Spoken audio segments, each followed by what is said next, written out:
Hello and welcome. आप देख रहे हैं टीवी 9 डिजिटल और मैं हूं पंकज कुमार।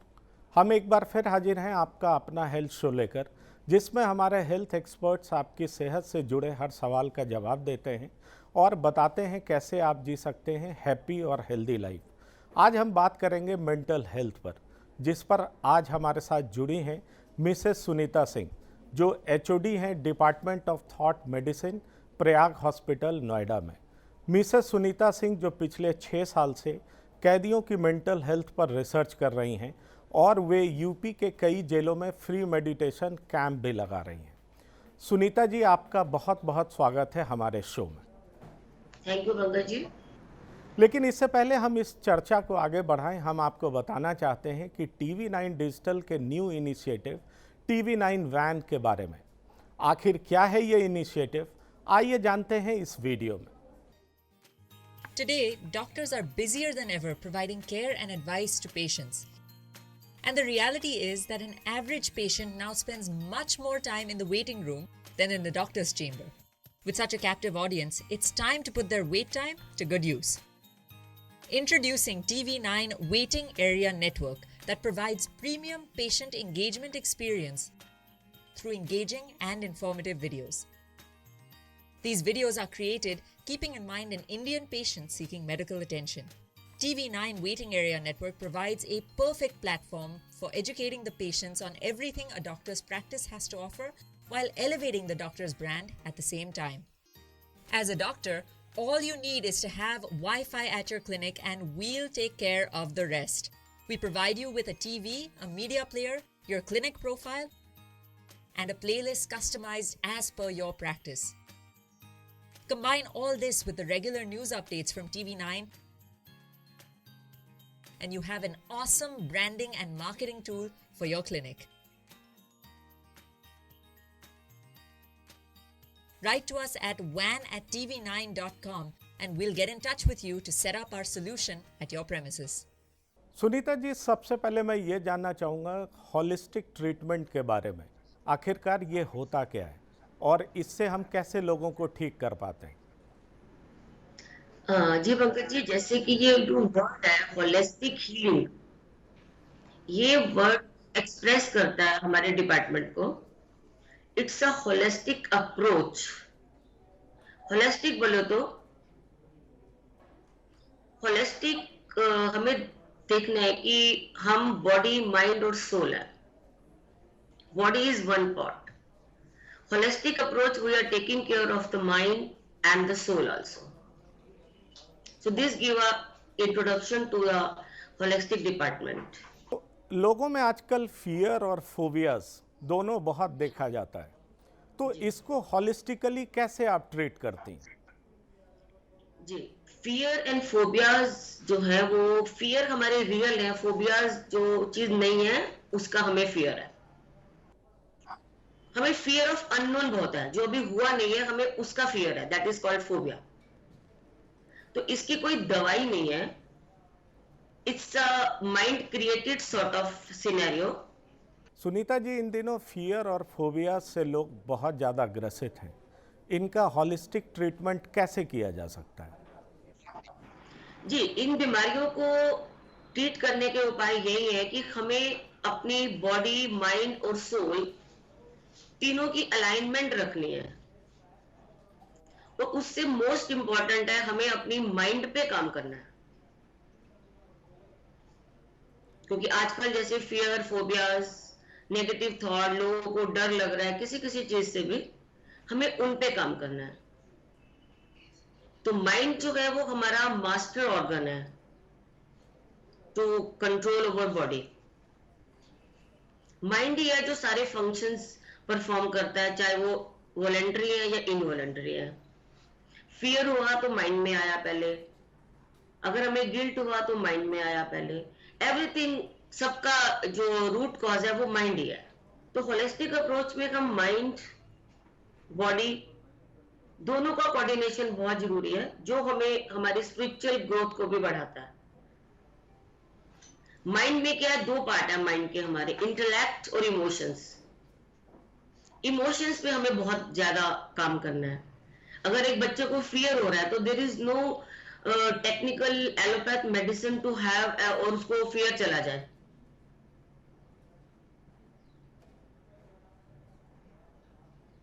तो हमें अपने माइंड पे ही ज्यादा काम करना है। माइंड हमारी बॉडी को ही कंट्रोल करता है, हमारे इमोशंस को भी कंट्रोल करता है। आजकल आपने देखा होगा इमोशंस हमारे ऊपर हावी हो जाते हैं, वो हमें ड्रिवन करके ले जाते हैं। तो हमें अपने इमोशंस पे मेनली काम करना है, और तभी हम काम कर पाते हैं जब हमें ये इंफॉर्मेशन आ जाती है कि हाँ, this is the domain to work, कि हमें पता चल गया कि हाँ, हमें फियर हो रहा है, किस बात से फियर हो रहा है, हमें अपने फियर पे काम करना है।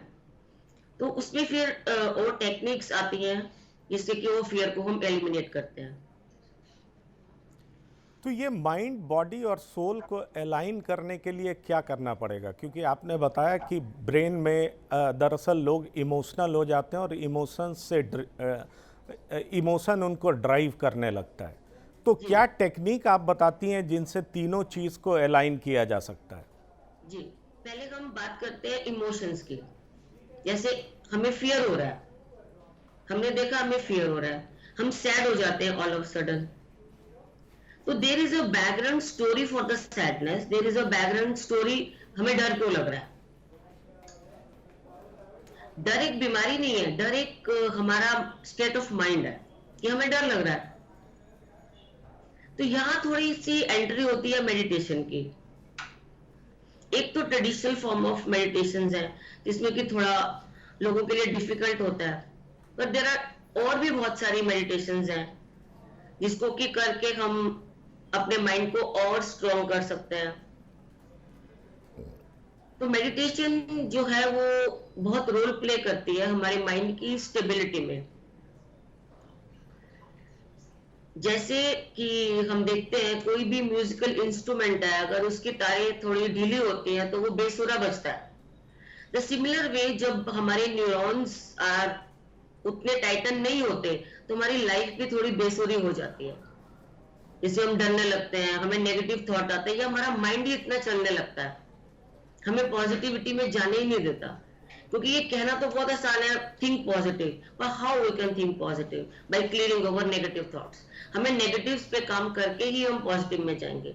इसका एक टूल है कि हमें मेडिटेशन करनी है। अब मेडिटेशन हम अपनी चॉइस से चूज कर सकते हैं, जहां भी हमारी कनेक्टिविटी होती है हम वो मेडिटेशन अपनी लाइफ में ऐड कर सकते हैं। तो ये क्या नेगेटिव थॉट्स हमें क्या स्लीपिंग डिसऑर्डर भी देता है? क्योंकि आजकल स्लीपिंग डिसऑर्डर भी कॉमन बीमारी है, लोग उससे ग्रसित हैं। और जब स्लीपिंग डिसऑर्डर होता है तो कई तरह के लाइफस्टाइल डिजीज भी होते हैं, जिनमें डायबिटीज़ भी एक है, ब्लड प्रेशर भी एक है। ज़रा इसको विस्तार से बताएं। जी, मेनली हमारी बॉडी में अगर हम साइंटिफिक डिटेल में नहीं जाते, सुपरफिशियली देखते हैं, तो दो तरह के हार्मोन्स रिलीज होते हैं। एक है जो हमें हमारे स्ट्रेस, डर, फियर या गिल्ट में निकलते हैं। एक होते हैं जब हम हैप्पी होते हैं। Those are good for our body. जब भी इनका इम्बैलेंस होता है तो हमारी नींद, हमारी साइकोलॉजी में डिफेक्ट आना शुरू हो जाता है। हमें हमेशा ध्यान रखना है कि हमें जो बैड हार्मोन्स हैं उनको कम सीक्रेट करना है, और हैप्पी हार्मोन जो फेवरेबल है हमारी बॉडी माइंड के लिए, उस पर हमें ध्यान देना है। उसके लिए भी बहुत सारे वेज हैं, लोग अपने अपने लेवल पे करते भी हैं, और हम और डीपन जा सकते हैं। इन्हीं हार्मोन्स की बैलेंसिंग ही हमारी बॉडी माइंड सोल को बैलेंस करती है मेनली। तो ये आपने बताया कि इमोशंस पे कंट्रोल कैसे किया जा सकता है और बॉडी, माइंड और सोल को अलाइन करना बेहद ज़रूरी है। पर इन वजहों से हम और भी कई बीमारी देखते हैं, जिनमें एक है IBS, इरिटेटिंग बॉवल सिंड्रोम। दूसरे की बात करें तो गैस्ट्रिक बॉवल सिंड्रोम। क्या आपको लगता है कि बॉडी, माइंड और सोल को अलाइन करके ये जो कॉमन बीमारी आजकल देखा जा रहा है, लाइफस्टाइल डिजीज जिसको कहते हैं, उससे भी हमें छुटकारा मिल सकता है? जी, आजकल एक बहुत कॉमन चीज देखी जा रही है, बहुत टीनेजर्स को ये प्रॉब्लम है। टीनेजर्स जो बहुत यंग है अभी, उनको ये प्रॉब्लम है। क्योंकि जो हमारा गट है वो हमारा सेकंड ब्रेन है। आप देखेंगे जब भी हम मेंटली परेशान होते हैं सबसे पहले हमारा पेट ही अपसेट होता है, चाहे उसमें इरिटेबल बाउल सिंड्रोम हो या हमें हाइपर एसिडिटी हो जाए या हमें कॉन्स्टिपेशन हो जाए। आज बच्चों में कॉन्स्टिपेशन भी बहुत कॉमन है, बहुत कॉमन है। एसिडिटी बहुत कॉमन है। टीनेजर्स का तो कोई मतलब ही नहीं है एसिडिटी से, दे आर यंग, उनको तो एंजॉय करना है लाइफ को, but this is very common क्योंकि वो भी इतना स्ट्रेस से डील कर रहे हैं, चाहे वो कैरियर का स्ट्रेस हो, चाहे वो सोशल स्ट्रेस हो, चाहे बाहर जाने का स्ट्रेस है या कुछ भी स्ट्रेस है, वो डायरेक्ट इफेक्ट हमारे गट पे डालता है, हमारे पेट पे डालता है। जैसे हमारे आयुर्वेदा में भी कहा गया कि पेट का हम विशेष ध्यान रखें, तो इसीलिए दैट इज ये इक्वल टू है कि हम अपने ब्रेन का भी ध्यान रखें क्योंकि ये कोरिलेट है एकदम। आपको जब भी कभी स्ट्रेस होगा आपकी एसिडिटी आपको साइड बाय साइड मिल जाएगी, आपका मन नहीं करेगा खाने का या कुछ भी हो सकता है, वो सबके सिम्टम्स अलग अलग होते हैं। Constipation is also very common these days. तो ब्रेन से ही है, हर चीज तो ब्रेन से ही है। तो इन दिनों स्ट्रेस को कंट्रोल करने के लिए जो आप टेक्निक्स बताती हैं वो कितने टाइम का टेक्निक्स होता है, क्योंकि आप जेलों में भी काम करती हैं, फ्रंट लाइन वर्कर्स को भी ट्रेन करती हैं, तो उनका ट्रेनिंग कैसे कितना डिफ़िकल्ट होता है और उनमें आप क्या पाती हैं जो आम लोगों में भी आपको दिखाई पड़ता है? जैसे कि हम जेल में बात करें, उन लोगों के पास बहुत टाइम होता है और उनसे ज्यादा अंदर कोई भी परेशान, बाहर तो हम खुले में है, अंदर रहना और इट्स वेरी डिफिकल्ट, बहुत मुश्किल है। तो हम उन लोगों को ट्रेडिशनल टाइप ऑफ मेडिटेशन सिखाते हैं जो कि वो वहां आराम से कर सकते हैं, वहां वो थोड़ा थोड़ा करते रहते हैं, तो उनकी लाइफ में एक चैप्टर खुलता है कि हाँ हम इस हालात में भी एट पीस तो रह ही सकते हैं, और बाहर आके फिर वो और मेडिटेशन कर सकते हैं क्योंकि उनको पहले पता ही नहीं था कि ये भी एक चीज है जिसको हम यहाँ अप्लाई कर सकते हैं, अपने टाइम को यूज भी कर सकते हैं और अपनी इंटरनल ग्रोथ भी कर सकते हैं। अदरवाइज तो अंदर वो इरिटेट हो रहे हैं, परेशान हो रहे हैं और अपनी हेल्थ भी खराब कर रहे हैं। तो वो अपने टाइम कर सकते हैं अंदर और ग्रो भी कर सकते हैं। जैसे हम लोग सीआरपीएफ में भी करते हैं कैंप्स, तो वो लोग भी अपनी फैमिली से दूर रहते हैं, तो उनके भी अलग तरह के थॉट चलते हैं, अलग तरह के डर होते हैं उनके अंदर, तो वो डर, वो नेगेटिव थॉट वही तो डिजीज को देता है।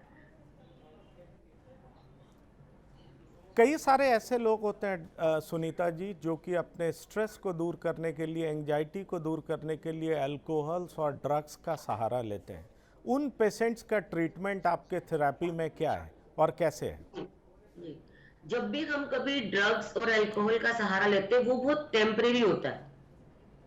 आपने आज लिया कल खत्म, फिर हमें कल लेना पड़ेगा। धीरे धीरे क्या होता है, हम उसके ऊपर डिपेंड हो जाते हैं, हम उसको नहीं फिर छोड़ सकते। फिर हमें लगता है कि वो ही हमारा एडिक्शन बन जाता है, चाहे वो अल्कोहल हो, चाहे वो ड्रग्स हो, चाहे वो सिगरेट हो, चाहे पान मसाला हो। धीरे धीरे हमारे माइंड को उसकी आदत पड़ जाती है, हम और अंदर से वीक होते जाते हैं। तो ऐसे पेशेंट्स को हम लोग कॉन्टिन्यूअस थेरेपी देते हैं, जिसमें कि 2 या 3 महीने लगते हैं। कॉन्टिन्यूअस थेरेपी चलती है और उनके हम न्यूरॉन्स पे काम करते हैं, कुछ ट्रेडिशनल मेडिटेशंस या कुछ ई मेडिटेशंस या जो मॉडर्न कई कंसेप्ट्स हैं इसमें, जिससे वो 3 महीने में बहुत अच्छे से, खुशी से और बहुत बिना रेजिस्टेंस के उस नशे से दूर हो जाते हैं। अदरवाइज बहुत रेजिस्टेंस होता है हमें अपना एडिक्शन छोड़ने में, हमें बहुत सारा प्रॉब्लम होता है कि हम उसको छोड़ नहीं पाते हैं क्योंकि हमारे ब्रेन को उसकी आदत पड़ गई है, हम अपनी सिचुएशन से ओके नहीं है, हम अपनी लाइफ को बहुत अच्छे से डील नहीं कर पा रहे, तो हमें उसका सहारा लेना पड़ता है। क्योंकि कोई भी आदमी इंटेंशनली जान के नहीं लेता, वो अनजान होता है कि इसका सहारा टेम्परेरी ले लेके मैं एक दिन इसी पे डिपेंड हो जाऊंगा, और वो हो भी जाते हैं। जब सिचुएशन हाथ से निकल जाती है तब फैमिली को या किसी को पता चलता है कि अरे ये तो एडिक्शन में चले गए। पर जो जा रहा होता है उसको पता ही नहीं होता, वो तो इतना इनोसेंट होता है, उसने थोड़े दिन लिए, उसको लगा कि हाँ लाइफ की प्रॉब्लम्स को अवॉइड करने के लिए मैंने ले लिया, मैं सो गया रात में, मॉर्निंग इज गुड। तो धीरे धीरे हम उसके एडिक्ट हो जाते हैं। ये बड़ा साइलेंट किलिंग होता है और वो अनजान आदमी इसमें फंस के ट्रैप हो जाता है, उसको पता भी नहीं चलता वो कब ट्रैप हो गया। सुनीता जी, मैं वापस आ रहा हूँ लाइफस्टाइल डिजीज़ पर, क्योंकि जी डायबिटीज़ और ब्लड प्रेशर की बात करें तो हर दूसरा तीसरा आदमी इससे ग्रसित होता है। अगर जी बिल्कुल। डायबिटीज़ की बात करें तो दो तरह के डायबिटीज़ होते हैं। टाइप जी 2 डायबिटीज़ कहा जाता है कि इससे छुटकारा मिल सकता है, लेकिन टाइप 1 डायबिटीज़ ज़्यादातर कॉन्जेनिटल होता है, जन्म के साथ ही होता है। तो क्या जी आपके थेरेपी में टाइप 1 डिजीज से भी छुटकारा पाने का कोई उपाय है, इलाज है? हाँ, उसमें क्या है, डायबिटिक और ब्लड प्रेशर के जो पेशेंट्स हैं, अगर वो कॉन्टिन्यूअस मेडिटेशन या जो भी हम लोग कराते हैं वो करते रहते हैं, अपने लाइफस्टाइल में ले लेते हैं, तो उनकी धीरे धीरे धीरे डायबिटिक भी कंट्रोल होती है। और अगर वो कोई ड्रग भी ले रहे हैं तो वो मोर इफेक्टिव हो जाती है, उसकी डोजेस कम हो जाती हैं। क्योंकि अगर डायबिटिक हो रही है वो भी हमारे किसी थॉट से ही हो रही है, कोई हम स्ट्रेस ले रहे हैं उसी से ही हो रही है। अगर ब्लड प्रेशर भी है तो इसका मतलब हमारे खून का जो प्रेशर है वो इररिलेवेंट हो रहा है, इसका मतलब हम कुछ एक्स्ट्रा प्रेशर दे रहे हैं अपने हार्ट को, जो कि हम बर्दाश्त नहीं कर पा रहे और वो दे रहे हैं। जैसे लोग स्ट्रेस में बीपी ऊपर नीचे हो जाता है, या लाइफ के लो फेजेस में यंगस्टर्स का बीपी लो हो जाता है आजकल, जो कि होना नहीं चाहिए। वो इतना ज्यादा ड्रेन हो जाते हैं अपने माइंड से या अपनी सिचुएशन से कि बीपी लो हो जाता है।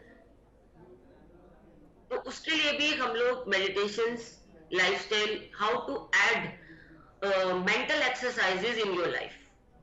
Physical exercises are important, but mental exercises are more important. I always give emphasis to mental exercises. Sunita ji, मैं ये भी समझना चाहूँगा, क्योंकि आपने हार्ट की बात की, तो बहुत सारे डिजीज ऐसे हैं जो नॉन कम्युनिकेबल माने जाते हैं। क्या ये थेरेपी कैंसर, हार्ट पेशेंट, इन लोगों के लिए भी कारगर है? जी बिल्कुल है, बिल्कुल है, एकदम है। जितना हम अपने माइंड को रिलैक्स रखेंगे, हमारा जो भी ट्रीटमेंट चल रहा है वो बहुत इफेक्टिव होगा, हमारे पे अच्छा इफेक्ट आएगा। हैप्पी किसी चीज को रिसीव करना और एक स्ट्रेस में करना, जब एक पेशेंट ज्यादा लंबा बेड पे होता है तो उसका एक अलग स्ट्रेस लेवल इंक्रीज होता है रोज रोज, कि मैं कब ठीक होऊंगा, मैं ठीक होऊंगा भी या नहीं होऊंगा। जितनी भी क्रॉनिक डिजीजेस है, अगर उनके स्ट्रेस लेवल पे हम काम करते हैं तो उनका ठीक होना और अच्छा और जल्दी होता है। आप खुद भी इसको एक्सपीरियंस कीजिए, एक चीज को हैप्पीली रिसीव करना और एक को स्ट्रेस में रिसीव करना, देयर इज अ डिफरेंस। तो ये तो सबको ही चाहिए। कोई भी क्रॉनिक पेशेंट है, वो मेंटली अगर रिलैक्स लेता है अपने बेड पे और अपने इतने ट्रीटमेंट को भी अच्छे से रिसीव कर रहा है, तो वो जल्दी ठीक होगा। हम ट्रीटमेंट ले रहे हैं और बहुत ज्यादा स्ट्रेस लेवल हमारा इंक्रीज है, तो उसमें भी कोई कॉम्बिनेशन नहीं बैठता है। मेरा अंतिम सवाल आपसे ये होगा कि स्ट्रेस के बाद बॉडी में क्या चेंजेस होते हैं और हैप्पीनेस के बाद बॉडी में किस तरह का हार्मोनल चेंज होता है, ज़रा उसको समझा दें। जी, जो स्ट्रेस हार्मोन्स है वो हमारी बॉडी में जम जाते हैं और जो हैप्पी हार्मोन्स है उनको डिसॉल्व करके निकाल देते हैं। हमें रोजाना अपनी लाइफ को रिक्रिएट करना है कि जितना मैं कल खुश था, क्या मैं आज खुश हूं। अपने हैप्पीनेस इंडेक्स को नापते रहना है। हैप्पीनेस इज नॉट कि just we are happy from inside, अंदर से हम कितने खुश हैं। अपना इंडेक्स रोज नापना है हमें कि हमें कोई बात परेशान तो नहीं कर रही है, तो उस थॉट को हमें एलिमिनेट करना है और आगे अपने हैप्पीनेस इंडेक्स को बढ़ाना है। जैसे जैसे हैप्पीनेस इंडेक्स बढ़ेगा, हैप्पी हार्मोन्स निकलेंगे, वो बैड हार्मोन्स को खुद ही डाइल्यूट करके, डिसॉल्व करके बॉडी से निकाल देते हैं। बॉडी की अपनी भी बहुत हीलिंग पावर है जो गॉड ने हमें दी है। और वो सारे केमिकल जो केमिस्ट शॉप में मिलते हैं सब हमारी बॉडी में कैपेसिटी है बनाने की, तो हमें आउटसाइड से वैसे कोई दवाई चाहिए नहीं, अगर हम अपने इंटरनल केमिकल्स को मैनेज और बैलेंस करके चलते हैं। तो सुनीता जी, आपका बहुत बहुत धन्यवाद अपना कीमती समय देने के लिए और ये इम्पॉर्टेंट इन्फॉर्मेशन हमारे साथ शेयर करने के लिए कि शरीर में हैप्पीनेस इंडेक्स को बढ़ाने के लिए क्या क्या उपाय करने चाहिए। धन्यवाद आपका सुनीता जी। जी हो गई, थैंक यू वेरी मच। अगर आपके दिमाग में भी हेल्थ से जुड़ा कोई भी सवाल है तो आप हमें कमेंट बॉक्स में लिख सकते हैं। हम जरूर अपने डॉक्टर या हेल्थ एक्सपर्ट से उस सवाल का जवाब जानेंगे। तब तक के लिए स्वस्थ रहिए और अपना और अपनों का ध्यान रखिए और देश और दुनिया की तमाम खबरों के लिए देखते रहिए TV9 डिजिटल।